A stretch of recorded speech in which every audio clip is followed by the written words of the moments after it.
Boa noite. Então, o nosso tema hoje é a importância do elo entre o Cântico das Criaturas e a encíclica Laudato Si do Papa Francisco.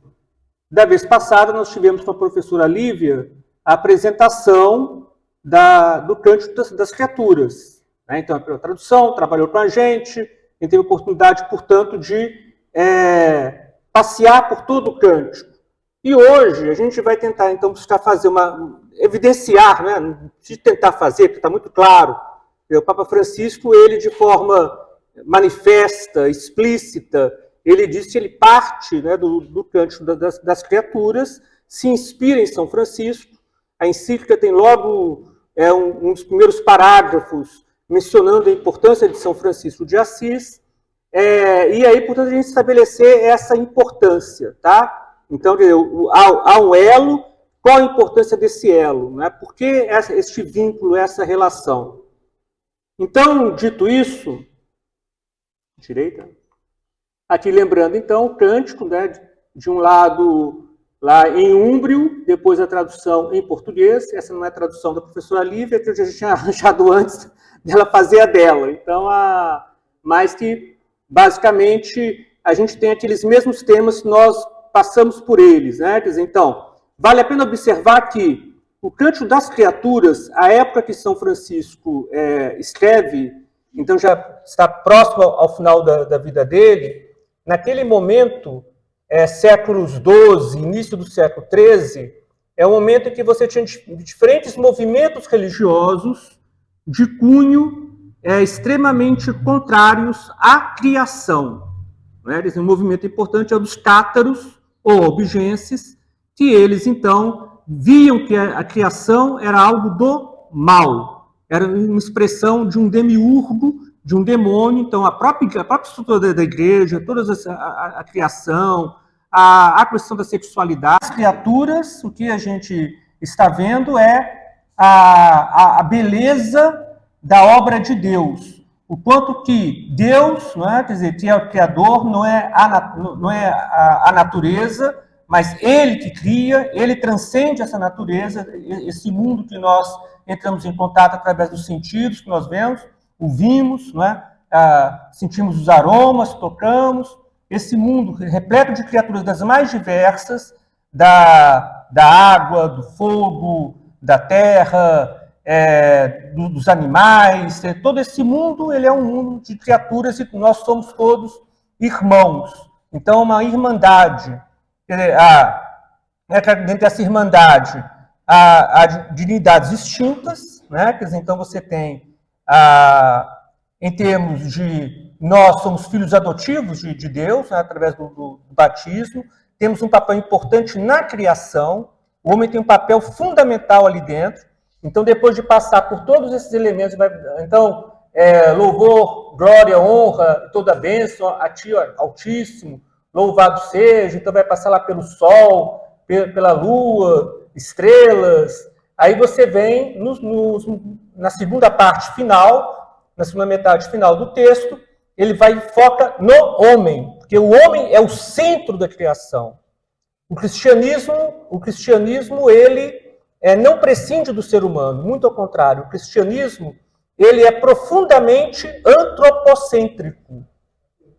Não aprendi na escola que antropocêntrico era a renascença e que o cristianismo na Idade Média era teocêntrico?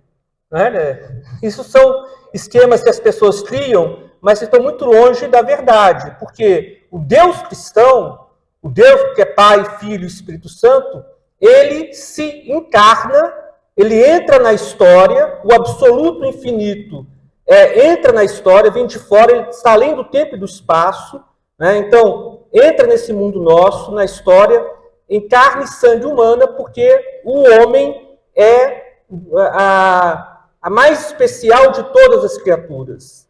Ela é central, dentro tão central que Deus se encarnou.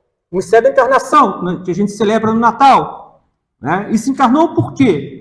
Porque ele ama esse ser humano de tal maneira que ele quer redimi-lo, ele quer salvá-lo.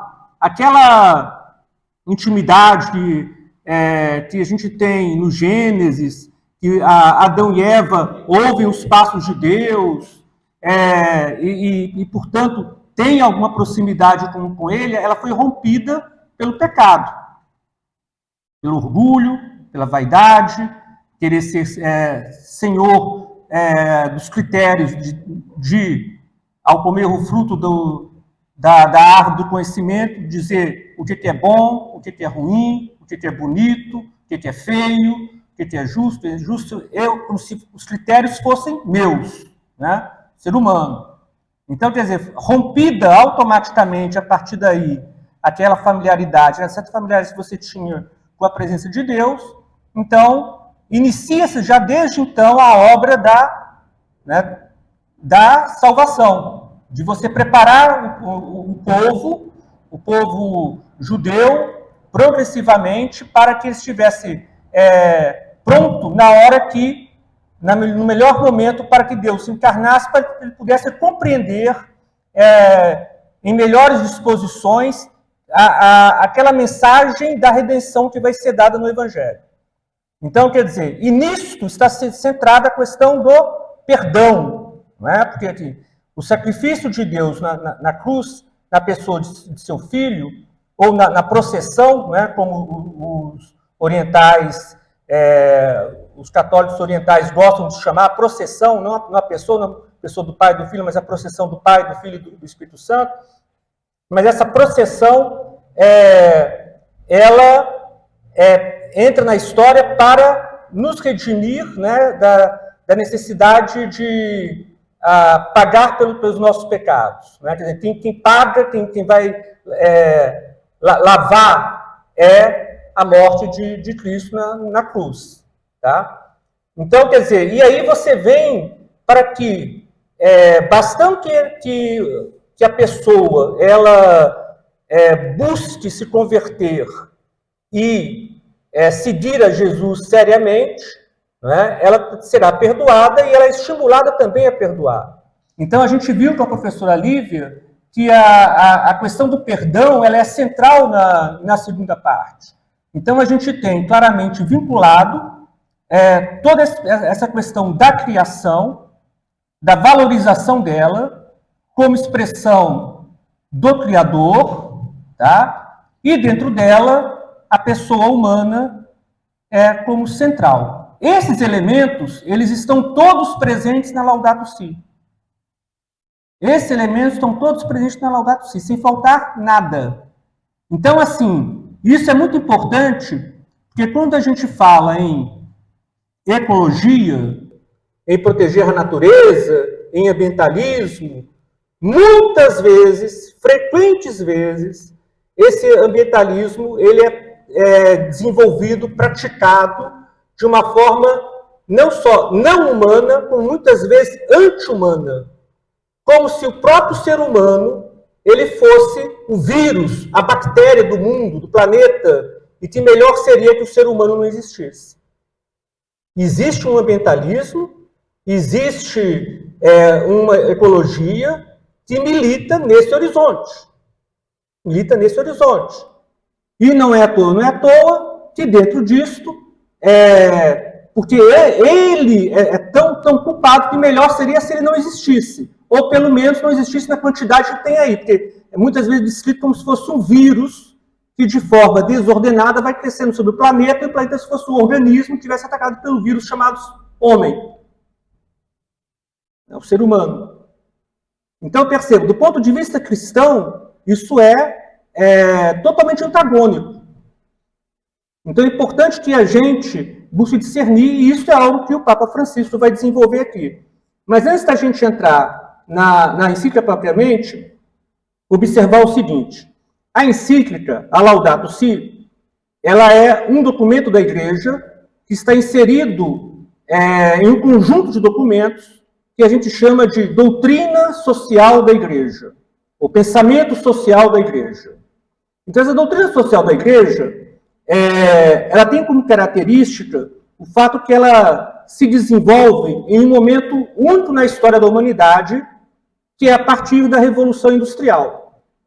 Até a Revolução Industrial final do século XVIII na Inglaterra, e depois ela vai se estendendo cada vez mais para o mundo, a imensa maioria da população vivia no meio rural. Vivia no meio rural. Desde lá, o mundo antigo, o mundo medieval, o mundo moderno, né? Então sempre no meio rural. Uma parte menor, muito pequena da população vivia no espaço urbano. A partir da Revolução Industrial, onde ela vai chegando nas partes do mundo, cada vez mais as pessoas vivem nas cidades. E hoje já tem a população humana habitando muito mais em espaços urbanos que em espaços rurais. Quando isso acontece de pronto na Europa, na Inglaterra, depois chega ao continente, França, Europa Central, norte da Itália, e por aí vai, ela chega de uma forma a promover inúmeras injustiças, porque a ânsia de gerar riquezas, das indústrias produzirem rapidamente, não é? Então havia pouca importância com o ser humano, no sentido, aquele pobre que ia lá para trabalhar eram crianças, pessoas idosas, mulheres, homens, em condições péssimas, trabalhando 18 horas, 19, 20 horas por dia. Né? Então, e aí você a situação de miséria e de injustiça social, em que as pessoas eram apenas pensadas como números para poder trabalhar, também vão começar a surgir uma série de doutrinas que vão combater isto, mas de uma forma, junto com isso, a combater também toda aquela sociedade, junto com ela a igreja, junto com ela a crença em Deus, né, e resolvendo, combatendo aquelas injustiças, gerando outras injustiças. São chamados movimentos revolucionários. Então, o comunismo, o socialismo, o anarquismo. Então, eles surgem nesse horizonte. Então, a igreja, a partir do Papa Leão XIII, com a Rerum Novarum, no final do século XIX, começa sistematicamente dar uma direção para as pessoas, né, naquele momento, de tentar orientar quais são os valores, os princípios, a partir dos quais a gente deveria observar para buscar tomar uma posição séria, bem fundamentada na fé cristã, na trajetória do cristianismo, a partir de princípios e valores que pudessem nortear as nossas ações. Agora, com o seguinte ponto muito importante. A doutrina social da igreja, ela vai num terreno que é o terreno da história, que é um terreno mutável. A história é feita de mudanças. Então, as coisas vão sempre mudando. A Revolução Industrial, quando ela aparece, é um fenômeno inédito. Nunca ninguém imaginou uma coisa assim antes. Mesmo no mundo urbano de Francisco, ainda, a imensa maioria das pessoas viviam no mundo rural. Então, jamais poderia imaginar o mundo que a gente viria a viver hoje, cada vez mais intenso, com mudanças cada vez mais rápidas.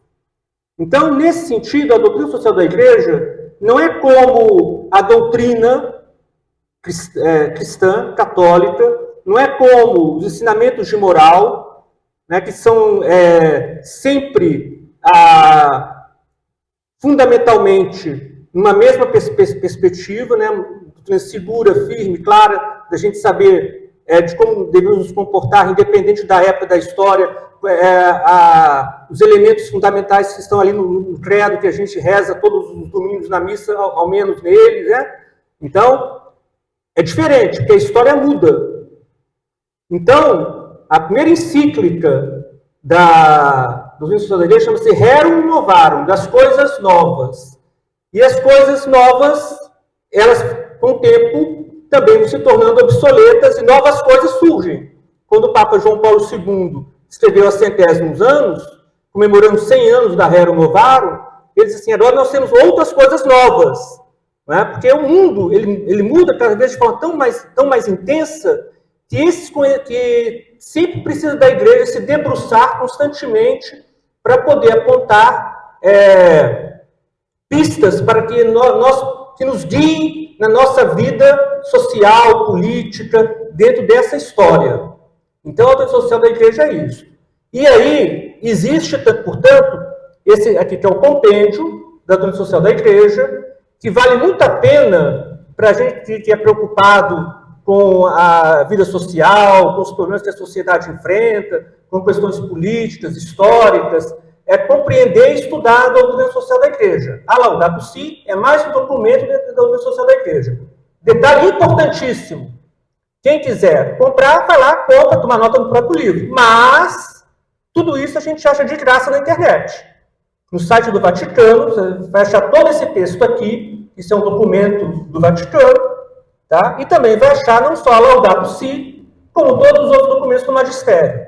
Então, basta entrar na internet, né, baixar o documento, tem em português e em outros idiomas também. Quem quiser imprimir, imprime. Quem não quiser, está lá, guardadinho para ele trabalhar e tomar nota. Então, não é desculpa, está tudo gratuito ali. E é um tesouro tremendo.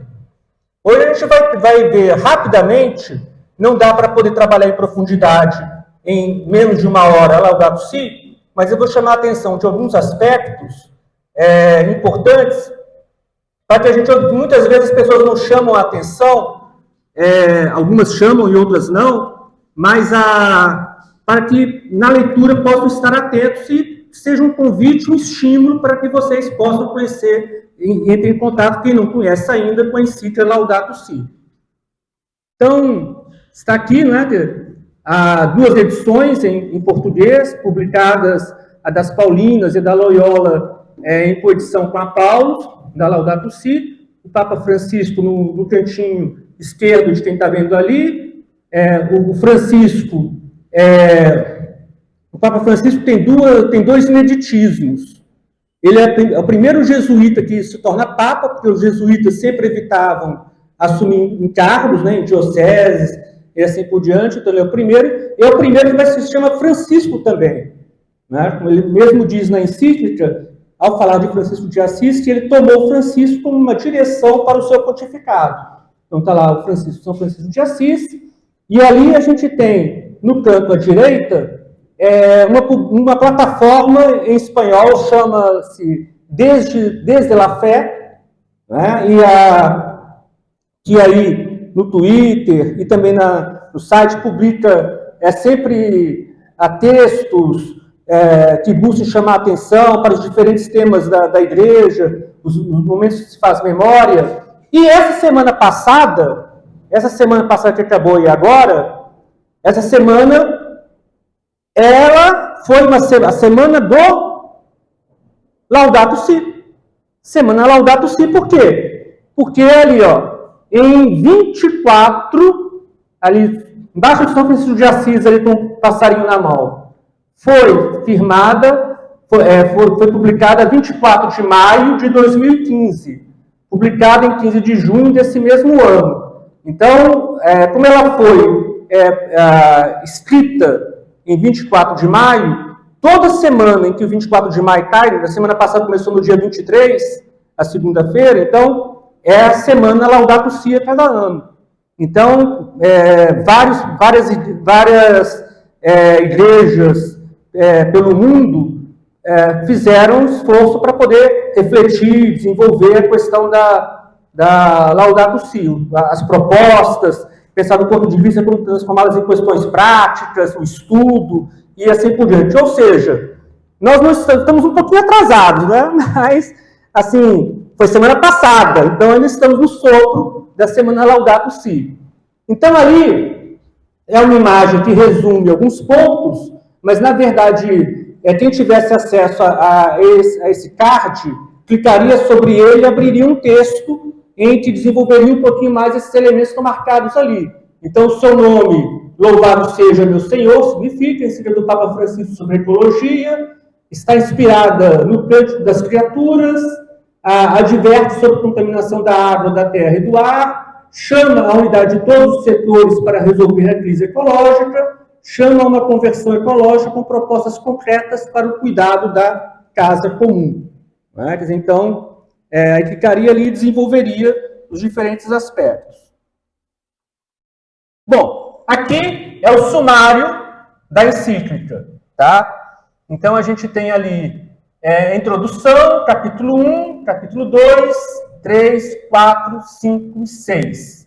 Terminando com 2 orações ao final, oração pela nossa terra, a oração cristã com a criação. Então, eu não vou passar por todos esses pontos, senão a gente sair aqui só amanhã de manhã, só de passar só por esses pontos, mas eu vou chamar a atenção de alguns elementos aqui. Então, primeiro, na encíclica, a gente, a introdução, ela é, como toda introdução, ela chama a atenção dos fundamentos da encíclica. Então, a primeira coisa que o Papa Francisco vai fazer aqui, nela, então, ele começa Laudato Si, Senhor, em geral as encíclicas têm o nome delas são as primeiras palavras de cada encíclica, né? Então, ele repete, portanto, o verso lá de São Francisco de Assis, e aí fala da importância pela nossa irmã, a Mãe Terra, que nos sustenta e governa e produz variados frutos, com flores coloridas e verduras. Vejam, a irmã Mãe Terra, não é a terra como a mãe, não é que roubasse o lugar de Nossa Senhora, não. Ela é nossa irmã, ela é uma criatura e é nossa irmã. Né? Maria tem um lugar todo especial, né? Porque abaixo da Santíssima Trindade, do Cristo, né? Ela é aquela pessoa que tem uma especial devoção com ela, porque ela é mãe de Jesus. Então, e ela foi concebida sem pecado. Então, ninguém rouba, ninguém ocupa o espaço dela, tá? E, portanto, a terra não é uma divindade, ela é uma criatura. Ela é uma criatura. Então, por isso, irmã, Mãe Terra. Aí ele começa partindo lá do Gênesis, citando Romanos, e aí, como todo Papa, quando vai fazer uma encíclica, ele sempre, na linha da doutrina social da Igreja, ele insere naqueles outros Papas que trabalharam sobre o assunto. Quer dizer, para mostrar assim, as coisas são novas, há novos desafios, novos dilemas, mas a gente parte de uma mesma árvore, né? Uma mesma tradição. A gente busca, então, atualizar a leitura, porque novas coisas surgiram. Então, e a primeira menção que ele faz ao Papa João XXIII, ao Santo Papa João XXIII, é que na Pátria in Terris, ele, preocupado com as questões paz na terra, preocupado com as questões da guerra, momento de iminente guerra nuclear, então ele fazia um chamado não aos cristãos, mas aos homens de boa vontade. E aí agora, à medida que a gente enfrenta questões climáticas, ambientais, cada vez mais graves, então agora a todas as pessoas do planeta. Então, quer dizer, ele não é um documento só para os cristãos, mas a todas as pessoas do planeta. E aí vem, portanto, passa pelo Paulo VI, Papa Paulo VI, São João Paulo II, e aí vem a Bento XVI, então passando por todos eles, e aí um chamado à unidade por uma preocupação comum. E a unidade por uma preocupação comum é uma unidade que, se eu me dirijo a todas as pessoas do planeta, a cada pessoa do planeta, então não podia faltar um diálogo com outras expressões cristãs. E daí ele destaca na figura do patriarca ecumênico da Igreja Católica Apostólica Ortodoxa, o patriarca Bartolomeu, que é o primaz da Igreja Ortodoxa no mundo. Então, cita a preocupação que o patriarca Bartolomeu de Constantinopla tem, a atual Istambul, tem com as questões ecológicas, então menciona aqui o diálogo com ele, e sempre a expectativa de que essas questões elas possam, de alguma forma, não é tornar uma igreja só, mas você estabelecer o diálogo e você, porque não é da vontade do pai que os seus filhos vivam brigando. Né? Então, ao contrário, cada um do seu modo, mantendo a sua identidade, mas que busca o diálogo, o respeito mútuo, construir iniciativas conjuntas. Então, não é que eu tenho que me transformar no outro. Eu sou eu e ele é ele. Né? Mas cada um com a sua identidade, confiando na inspiração do Espírito Santo, da gente conduzir um diálogo e buscar pontos de encontro. Então, que o cuidado com essa que o Papa Francisco vai chamar da casa comum, né? Porque já vem desde antes a ideia de uma família humana, né? Então, dentro da nossa social da igreja, a ideia de uma família humana. Então, uma família humana vive numa casa, que é a casa comum. A palavra ecologia, tal qual a palavra economia, vem lá do grego oikos, que é casa. Né? Então, você tem uma família, tem a sua casa, que é o nosso planeta. Aí vem a passagem sobre São Francisco de Assis, que ele vai chamar a atenção de vários elementos ali. São 3 parágrafos, né, do 10 ao 12, e o apelo a um urgente diálogo renovado sobre esses temas, né? Então, que é o apelo dele. E aí ele vai fazer uma breve apresentação desses capítulos. Ele diz assim, no parágrafo 15, espero que esta carta encíclica que se insere no magistério social da Igreja nos ajude a reconhecer a grandeza, a urgência e a beleza do desafio que temos pela frente. E aí ele vai dizer assim, em primeiro lugar, quer dizer, capítulo 1, você está aprendendo capítulo 1, farei uma breve resenha dos vários aspectos da atual crise ecológica, com o objetivo de assumir os melhores frutos da pesquisa científica atualmente disponível, deixar-se tocar por ela em profundidade e dar uma base concreta ao percurso ético e espiritual seguido.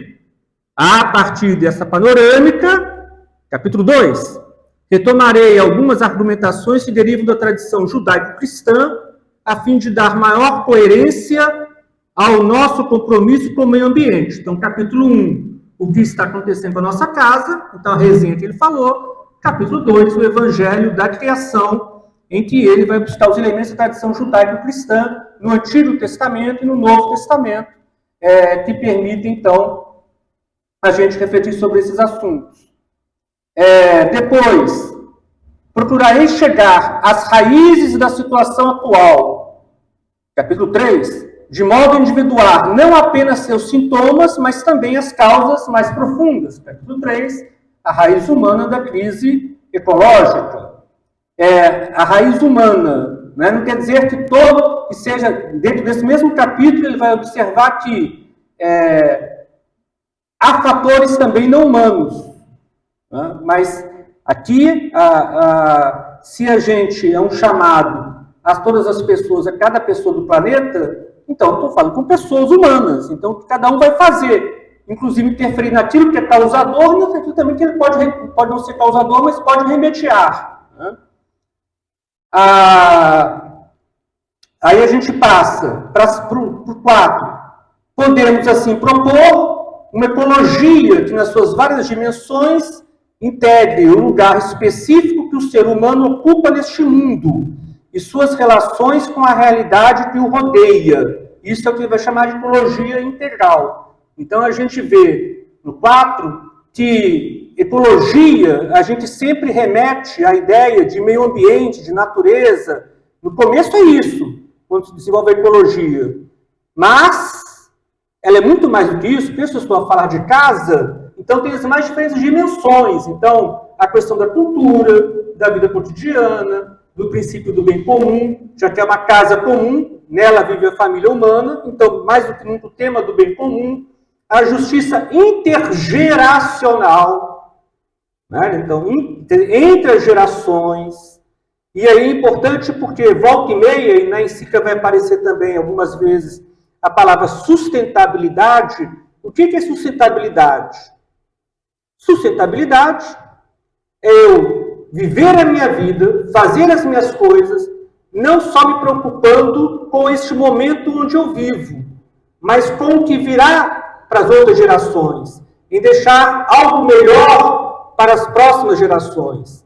Então, a preocupação intergeracional. Quer dizer, eu não vou aqui só olhar o meu umbigo, o meu horizonte mais imediato, mas pensar, isso que eu estou fazendo torna este mundo um pouco melhor para quem vier depois? Então, daí, sustentabilidade e justiça intergeracional, portanto, são termos, de certo modo, intercambiáveis. Aí a gente tem, depois do 5, à luz desta reflexão, quereria dar mais um passo, que é o 5.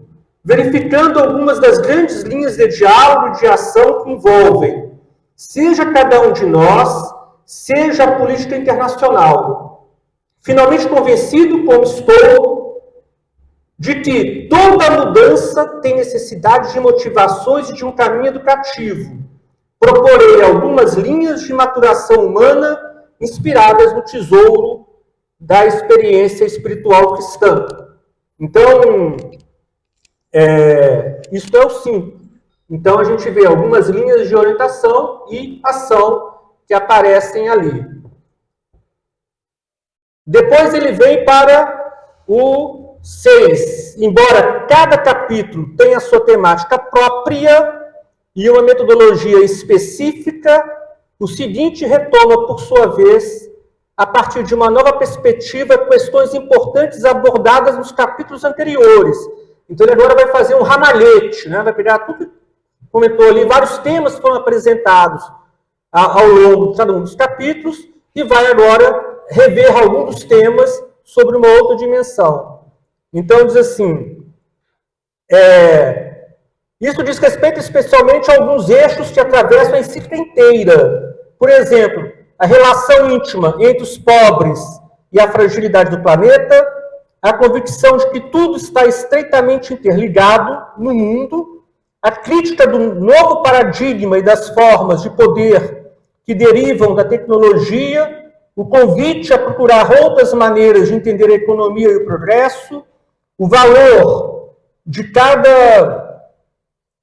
próprio de cada criatura, o sentido humano da ecologia, a necessidade de debates sinceros e honestos, a grave responsabilidade da política internacional e local, a cultura do descarte e a proposta de um novo estilo de vida.